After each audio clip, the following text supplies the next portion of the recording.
Bonjour à toutes et à tous et bienvenue dans ce nouveau numéro de La Bulle Bleue, une émission créée par Audencia et Major Prépa. Ce numéro sera dédié, consacré à la classe préparatoire. Elle fait l'objet de nombreux mythes et pourtant la réalité est très différente de celle que vous pensez être. Pour cette émission, je suis accompagné de deux invités, Nicolas Arnaud, qui est directeur du programme Grande École d'Audencia. Nicolas, bonjour. Bonjour.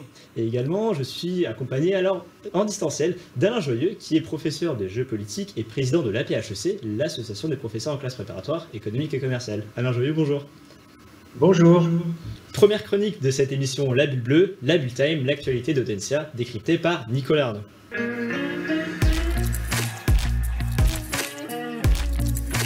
Alors Nicolas Arnaud, nous avons pas mal d'actualités à mentionner concernant Audencia. La première d'entre elles concerne la quadruple réaccréditation de l'école. Alors effectivement, l'année 2020 était une année chargée pour les équipes d'Audencia, une année pleine de succès puisque nous avons renouvelé l'intégralité de la triple accréditation internationale, EQUIS, ACSB et AMBA. Et pour le programme Grande École, nous avons également renouvelé le grade et le visa master délivré par la CEFDG pour la durée maximale, tout comme les 3 accréditations internationales. Donc c'est une année pleine de succès qui démontre à nouveau l'excellence et l'innovation et le mouvement d'Audencia Business School. Vous êtes également directeur du programme Grande École d'Audencia. Quid des nouveautés de ce programme Grande École? On a vu notamment passer une lettre ouverte aux étudiants sur nos supports en fin d'année. Alors effectivement, pour la énième année consécutive, il y a un certain nombre de nouveautés d'ores et déjà annoncées pour 2021. Globalement, 3 familles de nouveautés. La première famille, c'est tout ce qui relève du bien-être étudiant, de l'aide au financement pour les étudiants, avec 1 million d'euros qui a été budgété et qui va être transmis, partagé aux étudiants qui en ont le plus besoin. Une accélération sur l'apprentissage avec des nouveaux dispositifs, des nouveaux cursus et une augmentation de multiplication par 4 du nombre de places en apprentissage dès l'été prochain. Également de nouvelles spécialisations, entre autres une spécialisation en stratégie financière et investissement durable, donc vraiment 100% finance durable. Et également une nouvelle spécialisation sur le CFA, donc en finance, et une spécialisation sur les stratégies digitales et le data marketing. Donc voilà, quelques spécialisations parmi d'autres. Et puis la troisième famille de nouveautés renvoie à des cursus pour lesquels Audencia a été pionnière il y a une quinzaine d'années de cela, c'est-à-dire la double compétence. On a beaucoup travaillé avec des parcours en France, en ingénierie, institut d'études politiques, droit, beaux-arts, design plus récemment. Et bien dorénavant, il y aura une offre possible à l'international avec les États-Unis, avec l'Europe, Washington, Berkeley, Grenade, l'Italie et Florence notamment pour ce qui relève de l'art de vivre à l'italienne et la gastronomie italienne. Et j'en profite d'ailleurs aussi pour vous renvoyer à l'émission précédente de La Bulle Bleue qui était consacrée au double diplôme. Maintenant place à la chronique que vous attendez tous, il s'agit d'un ébullition et c'est ce moment où on nous va décortiquer les clichés, les mythes des classes préparatoires.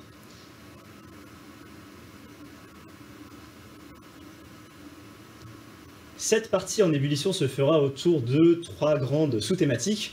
La première concernant les mythes et réalités autour de la classe préparatoire, la deuxième concernant la technicité de la prépa ECG, et enfin nous allons nous intéresser à ce qui se passe réellement quand on intègre une école de commerce.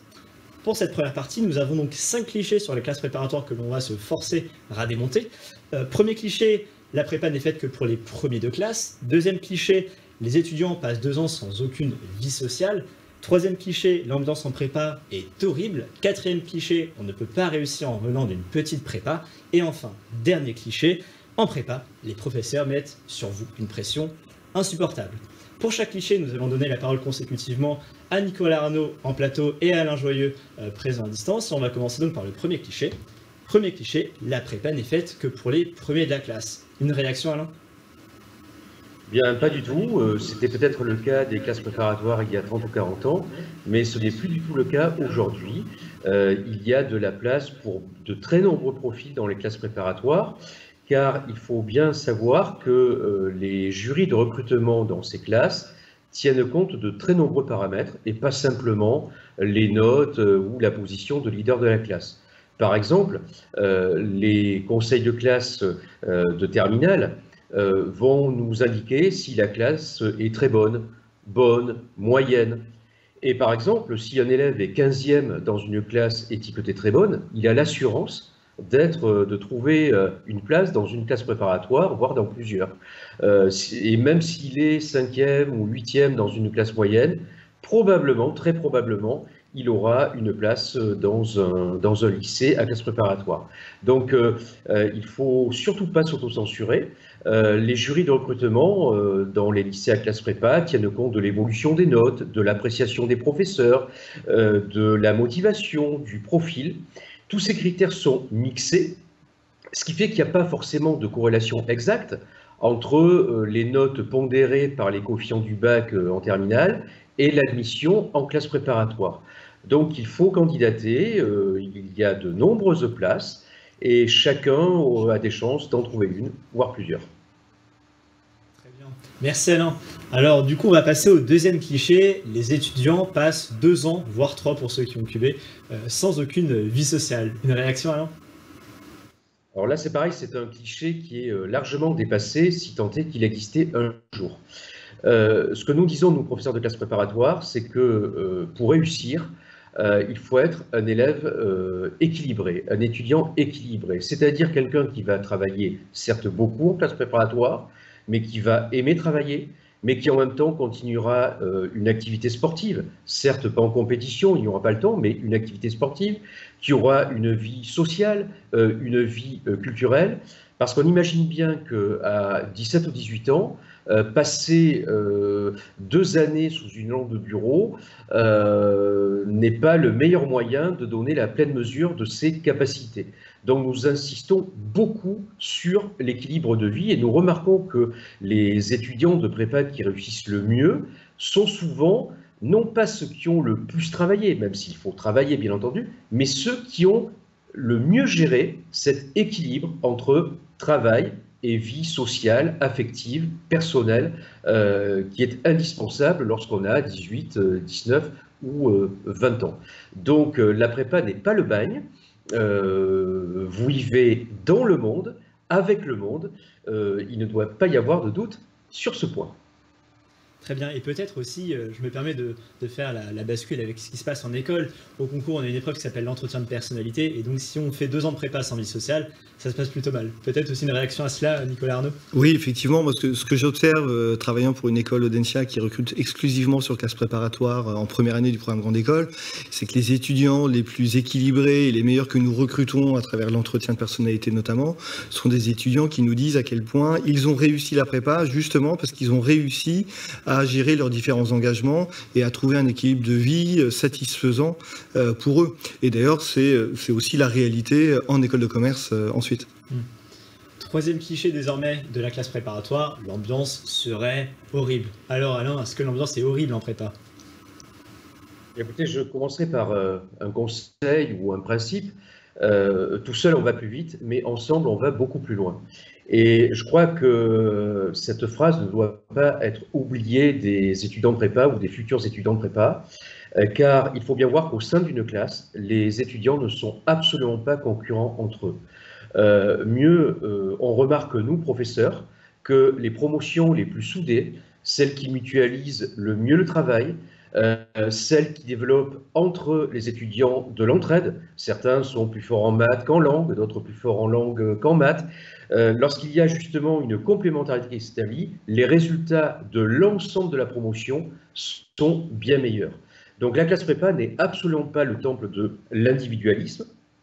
Monsieur Arnaud a parlé tout à l'heure, le directeur du PGE d'Audencia, des entretiens de personnalité. Il faut bien voir qu'on demande aux étudiants de prépa de savoir travailler en groupe, de savoir travailler ensemble, de communiquer, d'échanger, de partager. Et la classe prépa est un moment justement où on apprend aussi à travailler avec d'autres et à partager finalement ses différents points forts ou à combler ensemble ses points faibles. Et peut-être pour compléter ce point de vue, Nicolas?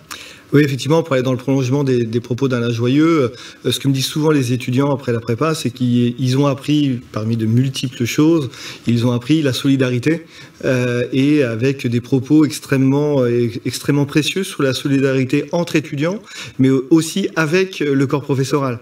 Et c'est vrai que moi, je suis toujours un peu touché quand j'entends de tels propos de la part de mes étudiants fraîchement arrivés à l'école, parce qu'on voit que ça vient du cœur, que c'est très sincère, et ça démontre ce qu'ils ont vécu intensément avec beaucoup d'émotion durant ces 2 années de classe prépa. Et même pour y être resté 3 ans, je confirme, en prépa, l'ambiance n'est pas du tout horrible. 4e cliché, on ne peut pas réussir en venant d'une petite prépa. Alors Alain, on ne peut pas réussir quand on vient d'une petite prépa? Là encore, c'est un cliché à effacer, car je rappelle qu'en classe préparatoire, les programmes sont nationaux, hein, que vous soyez dans un grand lycée parisien ou dans un entre guillemets petit lycée de province, vous suivrez le même programme. Les professeurs de toutes les classes préparatoires ont le même niveau de qualification. Ils sont agrégés et pour la plupart docteurs. Donc ce qui va faire la différence, c'est tout simplement l'envie, le potentiel de chaque étudiant de classe préparatoire. À partir du moment où cet étudiant a le potentiel pour intégrer par exemple Audencia, donc une des plus prestigieuses écoles, eh bien il aura les mêmes chances d'y arriver en étant dans une classe préparatoire de ville moyenne ou de province qu'en étant au cœur de la capitale, au cœur de Paris. Et je dirais que la réussite en classe préparatoire dépend de la capacité à être bien dans sa vie. Or, il faut bien réfléchir à ne pas trop s'exiler à plusieurs centaines de kilomètres de son domicile, de ses amis, parce que pendant les 2 ans de classe préparatoire, il est très utile, il est très réconfortant bien, de pouvoir compter sur ses proches, sur ses amis, pour finalement penser à autre chose, sortir, échanger, parfois relativiser des moments plus difficiles. Donc oui, lorsqu'on est dans une petite prépa, on peut intégrer les mêmes écoles que lorsqu'on est dans une grande classe préparatoire. Alors, le directeur du programme d'école d'Annecy confirme? Oui, quelques chiffres peut-être. Sur quelques 500 étudiants que nous recrutons issus de classe préparatoire en première année, ces étudiants viennent de plusieurs dizaines de classes préparatoires, des parisiennes naturellement, parce que l'Île-de-France concentre un grand nombre de classes préparatoires, mais pas que des parisiennes de fait, de Montpellier bien sûr, de Dijon, de Marseille, de Nice, de Lille, de Strasbourg, de Lorient, de Saint-Brieuc, etc. Donc, in fine, ce qu'on observe très concrètement chaque année, c'est une très très grande diversité de provenance de nos étudiants, et c'est ce qui fait aussi la richesse d'une promotion au sein d'Audencia, je pense. Et on passe au 5e cliché sur les classes préparatoires. En prépa, les professeurs mettent une pression insupportable. Alors, Alain Joyeux, est-ce que vous faites partie de ces professeurs sadiques? Non, regardez-moi. Je n'ai pas les incisives qui dépassent, qui débordent. Non, les professeurs de classe préparatoire sont extrêmement engagés avec leurs étudiants. On a un objectif commun, c'est la réussite, c'est faire en sorte que chacun puisse maximiser son potentiel et réaliser son rêve d'entrer dans telle ou telle grande école de management. Il est vrai que lorsque nous accueillons les élèves en classe préparatoire, ils viennent de passer le baccalauréat. Le baccalauréat est un examen. Il suffit d'avoir 10 sur 20 pour l'obtenir. En classe préparatoire, nous préparons des concours. Donc, les concours n'éliminent pas d'élèves, ils les répartissent entre les différents niveaux d'école, entre les différentes écoles. Ceci dit, lorsque nous travaillons au quotidien avec nos élèves, nous leur donnons des conseils et nous essayons de les amener d'un niveau baccalauréat au niveau d'exigence des grandes écoles de management. Mais ce qu'il faut bien avoir à l'esprit, et je demande à chacun de puiser dans ses souvenirs, lorsque, par exemple, vous apprenez à marcher, pour apprendre à marcher, il faut tomber. Ça ne veut pas dire qu'on ne saura jamais marcher. Quand on apprend à faire du ski, on tombe très souvent. Ça ne veut pas dire qu'on ne saura pas faire du ski. Même chose pour le surf. Eh bien, la prépa, c'est un petit peu ça. C'est-à-dire qu'il faut régulièrement, effectivement, on s'entraîne, et puis parfois ça fonctionne, parfois ça ne fonctionne pas, mais c'est pas grave. L'objectif, c'est la réussite à la fin.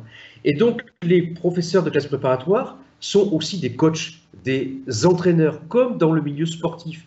Et c'est vrai que parfois, lorsque l'entraîneur n'est pas très content d'un entraînement, bah, il le dit. Alors, c'est pas forcément très agréable, mais ça ne remet rien en cause de la valeur de l'étudiant, de l'estime que le professeur a pour lui, et surtout des chances de réussite de ce même étudiant. Très bien.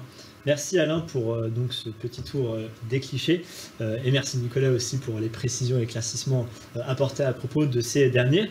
Maintenant on va passer à la deuxième sous-partie qui concerne la technicité de la prépa ECG sur laquelle on entend pas mal de choses ça et là. Donc encore une fois on va aborder 5 grandes idées autour de cela. La première des idées serait que les maths seraient trop difficiles. Non, ils ne sont pas trop difficiles.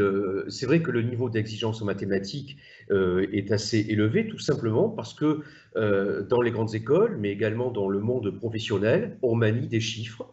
Il ne faut pas croire que seul le domaine de la finance nécessite de savoir manier des chiffres. Tous les métiers de responsable d'organisation supposent effectivement de gérer des données. D'autre part, il ne faut pas que les maths soient un épouvantail. Les maths, c'est une discipline comme une autre. Et il y a beaucoup d'étudiants de prépa qui aiment les mathématiques. Mais là encore, ils sont accompagnés. Certains élèves de bachelier, excusez-moi, vont arriver en classe préparatoire avec un très bon niveau de mathématiques, d'autres avec un niveau moyen.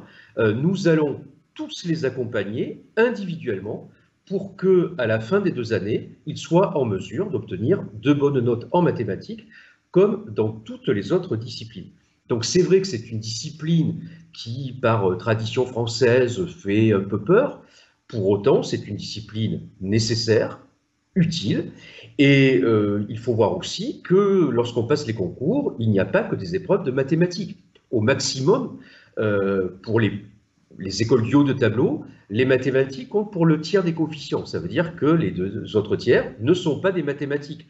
Donc on peut très bien réussir les meilleures écoles en étant simplement moyen en mathématiques, y compris en classe préparatoire, et en étant plus performant en langue vivante, en philosophie, en géopolitique, en économie ou dans d'autres disciplines.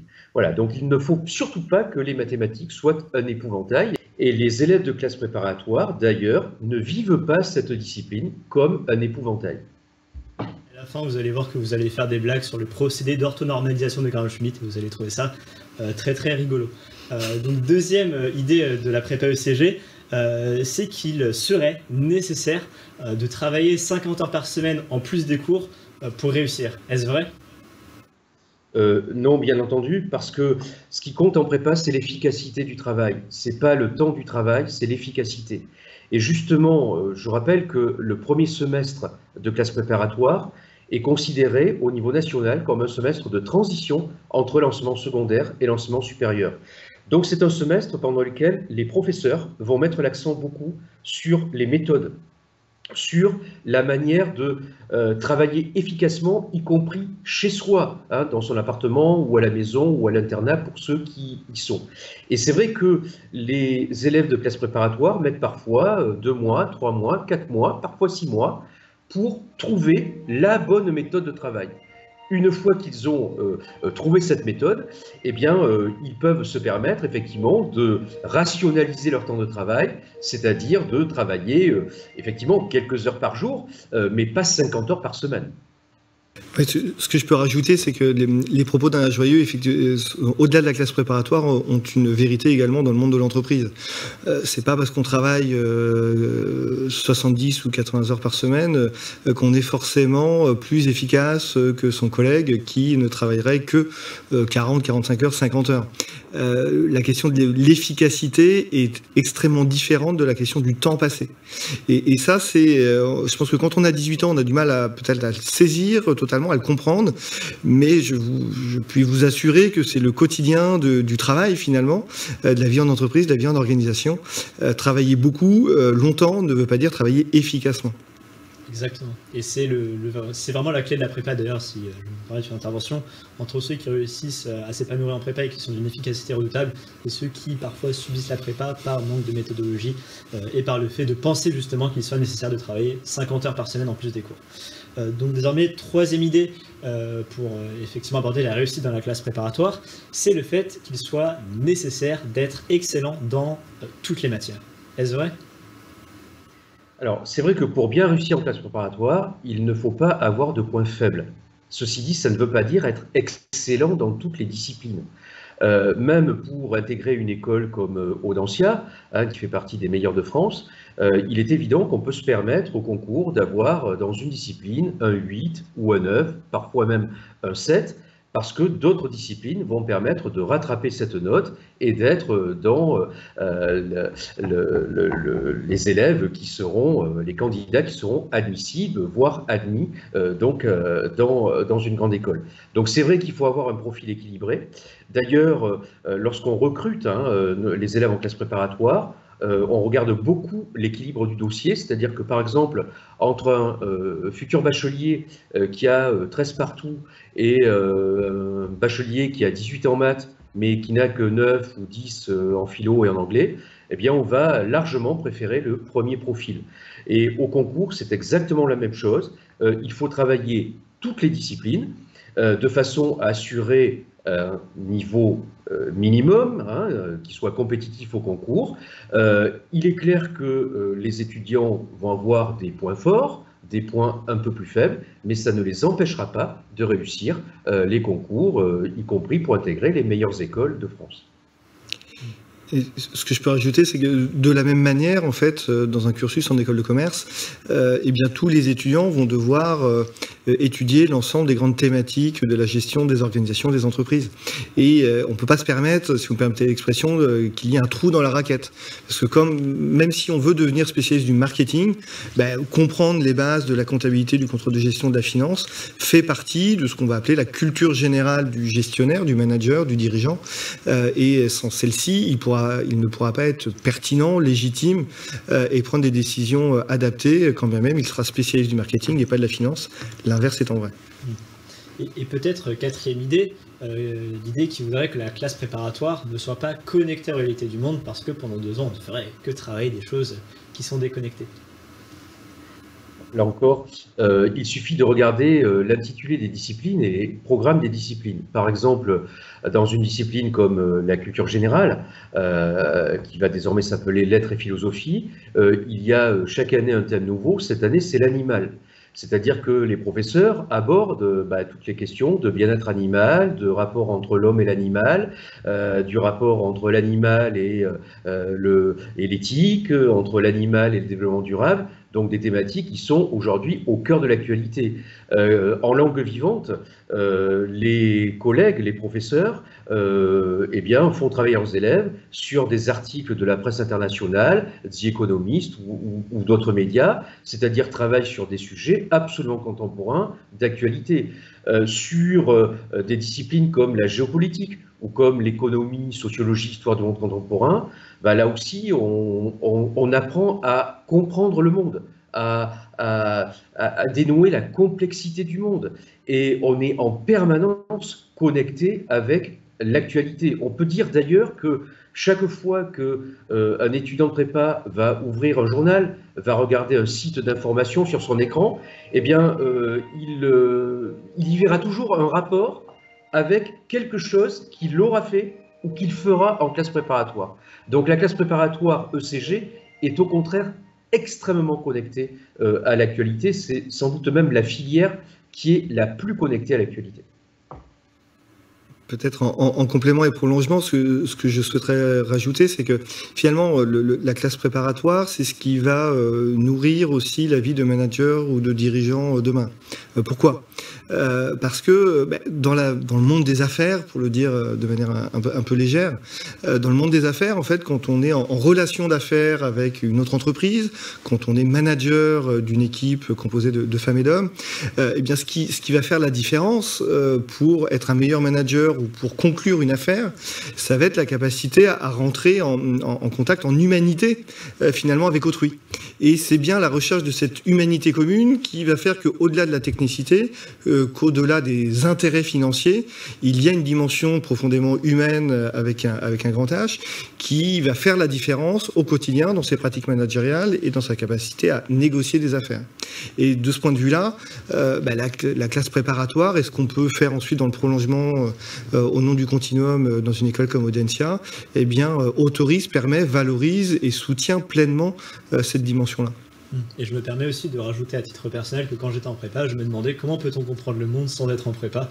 C'est un peu le genre d'idée qu'on a quand on est effectivement dans le cursus de la prépa, qu'on fait 6 heures de géopolitique par semaine et qu'on mange le monde et tous les quotidiens nationaux tous les jours. Et c'est vrai que c'est la filière la plus connectée in fine aux réalités du monde que l'on peut avoir dans son début de supérieur.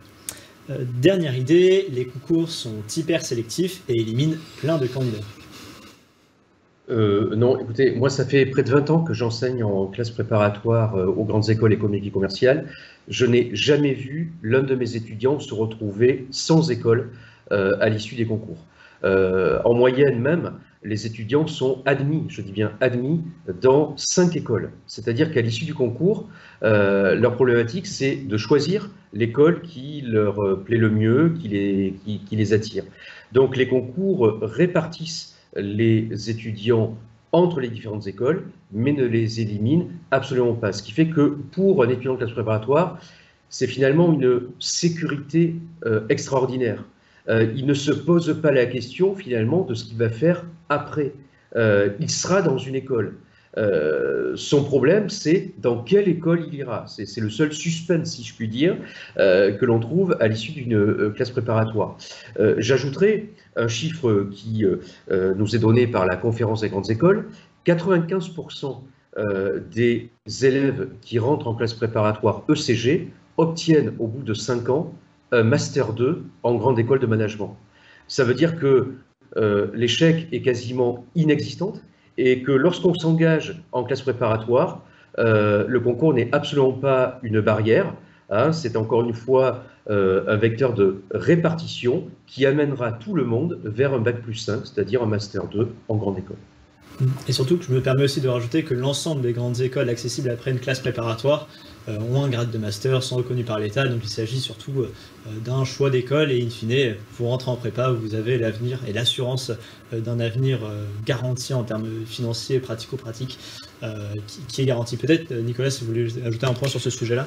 Oui, très simplement, ce qu'il faut comprendre, c'est qu'il y a plus de places ouvertes par les écoles dites post-prépa que de candidats à ces écoles post-prépa. Donc ça veut bien dire qu'il y a une place assurée. La question, c'est effectivement de quelle école j'ai envie, parce qu'en tant que candidat, j'aurai le choix. Quelle est l'école qui me fait rêver? Quelle est la localisation? Qu'est-ce que propose cette école, à la fois en termes de contenu, mais aussi ce qu'elle dégage en termes de valeurs, de bien-être. Il y a des écoles qui se démarquent sur un sentiment de bien-être, d'appartenance au sein d'une communauté, sans être du tout sectaire, bien évidemment, mais ça fait partie des dimensions importantes. C'est le prestige de l'école, la qualité du cursus, des cursus proposés, et puis la question des valeurs qui me semble être au cœur, en plus, des attentes des générations actuelles. Complètement. Des valeurs aussi bien dans l'école que dans l'entreprise. Entreprise qui est donc l'aboutissement de notre troisième sous-thématique, la vie en grande école de commerce. Et on va s'intéresser à justement que deviennent les anciens préparationnaires qui intègrent une grande école de commerce et donc que seras-tu potentiellement après ta classe préparatoire. Et encore une fois, on va s'intéresser à 5 clichés que vous pouvez trouver au niveau des écoles de commerce. Alors ces 5 clichés, ce sont le fait qu'il n'y ait que des fils à papa, qu'on n'y travaille jamais, que le business ne s'apprend pas en école et qu'il suffit d'acheter une formation sur YouTube pour être businessman, les assos ne servent à rien et les frais de scolarité sont trop élevés. Alors, premier cliché, en école de commerce, il n'y aurait que des fils à papa. Nicolas Arnaud, est-ce le cas ? Non, je ne peux pas cautionner de fait cette idée reçue, il me revient de la casser. Pourquoi ? Parce que quand on regarde typiquement à Audencia, on est à peu près à 20% d'étudiants boursiers, au sens du Crous, au sein du programme Grande École.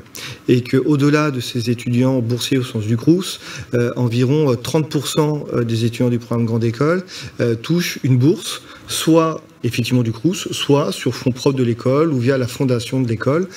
Et donc 30% de quelques 3500 étudiants, eh bien, ça démontre à quel point la réalité est extrêmement différente de celle qu'on peut avoir encore en tête aujourd'hui, qui peut-être était le cas il y a 30, 40, 50 ans, mais très clairement, depuis 10 ans que je suis à Audencia, c'est clairement pas mon quotidien. Et vous, Alain, en prépa, vous avez peut-être que des filles, ça va pas aussi Non, non, non, pas du tout. Je rappelle qu'un étudiant sur 4 en classe prépa est boursier sur critères sociaux. On a la même proportion évidemment dans les candidats au concours.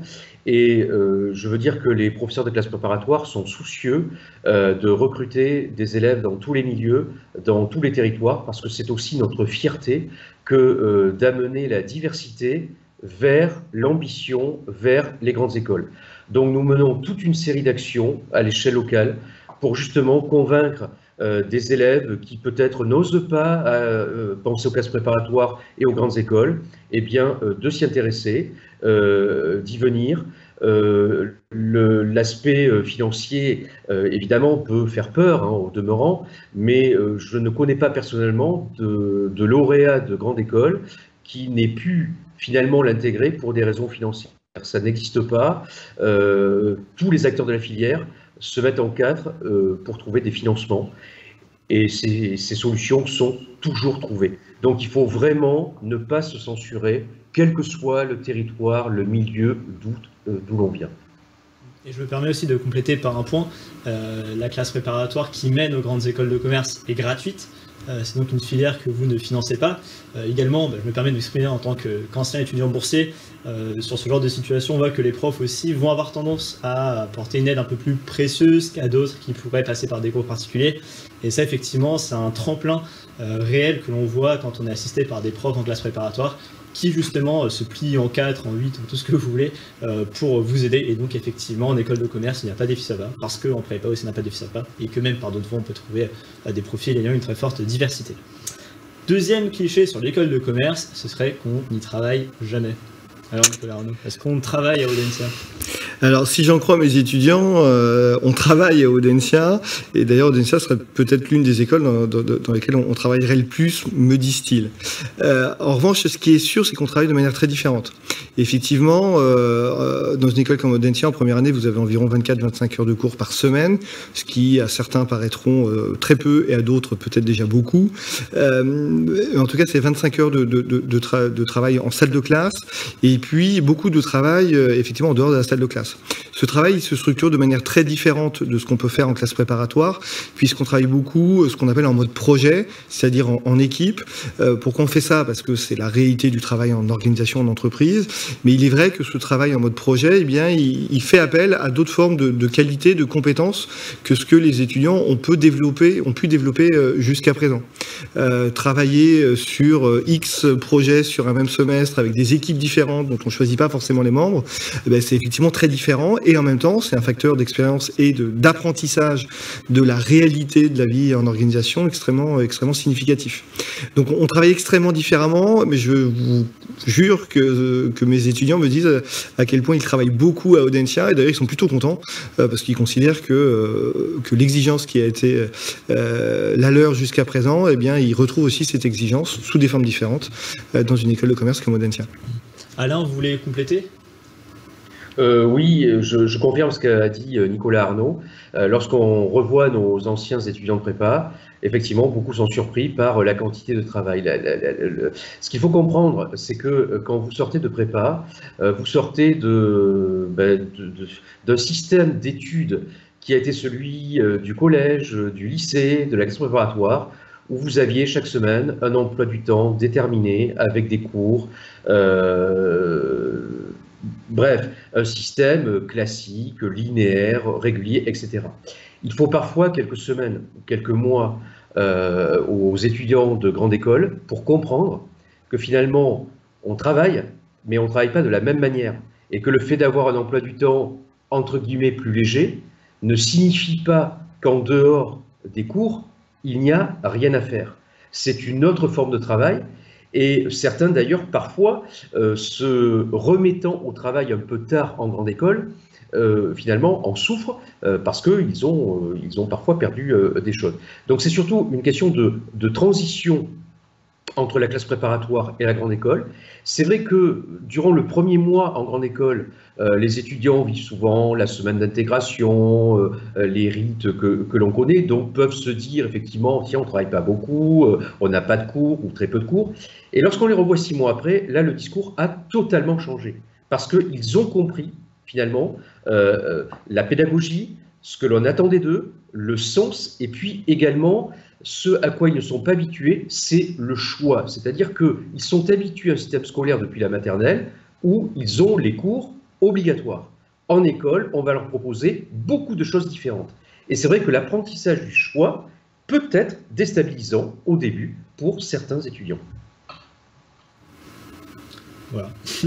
Autre cliché, troisième cliché, le business ne s'apprend pas en école de commerce, en business school. Alors, est-ce qu'on n'apprend pas le business en business school? Alors, effectivement, il y a un mythe qui dit, mais globalement, au-delà même de la communauté étudiante, que le management, que le business, ça ne s'apprend pas, ce serait inné. Finalement, pourquoi faire un bac plus 5, voire même pour certains bac plus 8 en management pour essayer d'apprendre quelque chose qui ne s'apprend pas. Malheureusement, c'est clairement pas vrai. C'est tellement pas vrai que dans nos écoles d'ENSIA en particulier, on recrute entre 100 et 150 étudiants tous les ans qui viennent d'ingénierie, de sciences politiques, de droit, justement pour se former au business. C'est tellement pas vrai que effectivement, dans les sciences de gestion, il y a en réalité différentes disciplines, différents champs d'expertise. On peut aller très très loin en finance de marché avec une dimension mathématique très poussée. On peut aller très loin en marketing, soit sur des dimensions plus créatives, soit sur des dimensions davantage data, business analytics, etc., où là, il va y avoir une dimension très quantitative également. Donc, il y a une très très grande diversité de métiers qui ne mobilisent pas toujours les mêmes niveaux de compétences ou d'exigences sur telle ou telle dimension. En tout cas, ce qui est sûr, c'est que quand on regarde le développement de l'enseignement supérieur français, il n'y a jamais eu autant d'étudiants à se former aux sciences de gestion, voire même de plus en plus, on le sait, à doublement se former, ingénierie, management et droit, management et sciences politiques, etc., etc.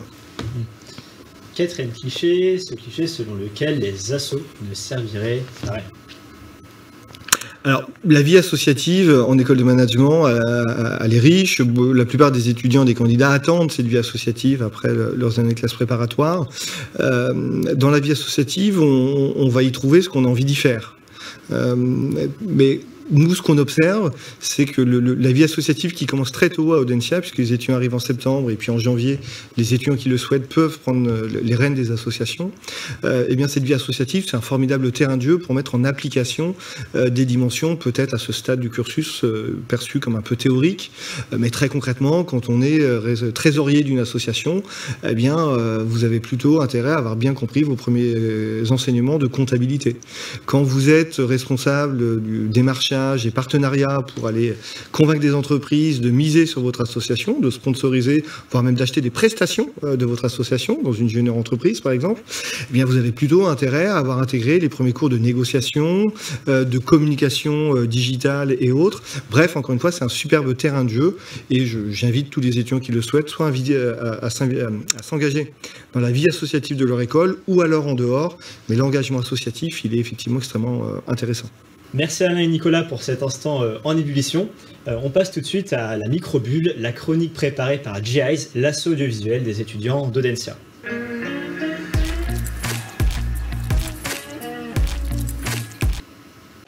Bonjour, je m'appelle Charlène et après 2 ans de classe prépa ECS, j'ai finalement intégré l'école de commerce Audencia. Aujourd'hui, je vais vous parler du mythe selon lequel il est nécessaire de travailler plus de 50 heures par semaine en prépa pour réussir. Alors c'est vrai qu'en classe prépa, on a un volume horaire conséquent avec plus de 30 heures par semaine de cours et surtout beaucoup de travail personnel pour pouvoir réviser les concours. Je sais que dans ma prépa, on avait des DS tous les samedis matins et pas mal de colle également. Mais d'après mon expérience et celle de mes proches qui étaient en prépa avec moi, j'ai remarqué que ceux qui réussissaient le mieux, c'était ceux qui arrivaient à trouver un équilibre justement entre les cours et le monde extérieur.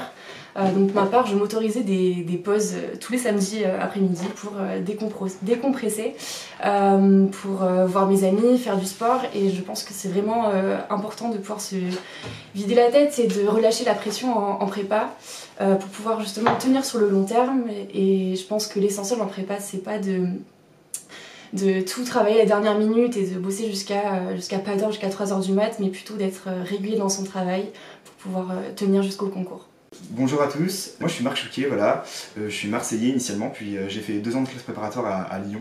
Aujourd'hui je suis là pour parler de la prépa horrible, comme on l'entend souvent. Donc ça c'est un gros cliché parce que mes 2 années de classe préparatoire, ça ont été les 2 années les meilleures de ma vie. Moi j'étais en internat personnellement, et vraiment on avait une coordination à l'internat qui était incroyable.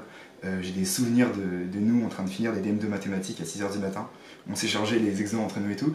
Il y avait vraiment cet esprit d'entraide. Moi je sais que mon colocataire, je le remercie infiniment, il m'a énormément aidé pendant mes 2 ans de prépa.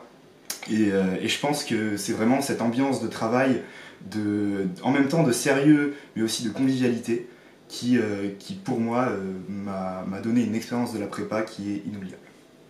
Bonjour, je m'appelle Perrine, je suis vice-présidente de l'association d'audiovisuel d'Audencia. Donc aujourd'hui, je voudrais vous parler du cliché que les assos ne servent à rien. Donc tout d'abord, au niveau professionnel, les associations permettent d'appliquer ce qu'on apprend en cours. Ensuite, je pense que les assos, c'est une expérience très professionnalisante, qui est très appréciée en entretien et qui permet de se démarquer d'autres candidats qui ont fait la même école. Ensuite, au niveau personnel, donc je pense que les assos sont un réel vecteur d'intégration, surtout dans le contexte actuel où le présentiel se fait rare et où il est important d'appartenir à un groupe pour rencontrer des gens. Ensuite, on parle souvent du syndrome post-prépa, donc les étudiants se sentent délaissés face au manque de travail en école. Donc je pense que les assos, c'est une bonne alternative pour s'épanouir et pour trouver d'autres formes de travail. En tout cas, si vous intégrez une école de commerce, je vous conseille vivement d'intégrer une association parce que je pense que c'est une belle expérience qui vous apportera beaucoup. Merci à toutes et à tous de nous avoir suivis pour cette émission consacrée aux classes préparatoires. Je remercie donc Nicolas Arnaud et Alain Joyeux d'avoir pris le temps de répondre à toutes nos questions. Quant à nous, on se retrouve très vite pour une prochaine émission, La Bulle Bleue. Ciao.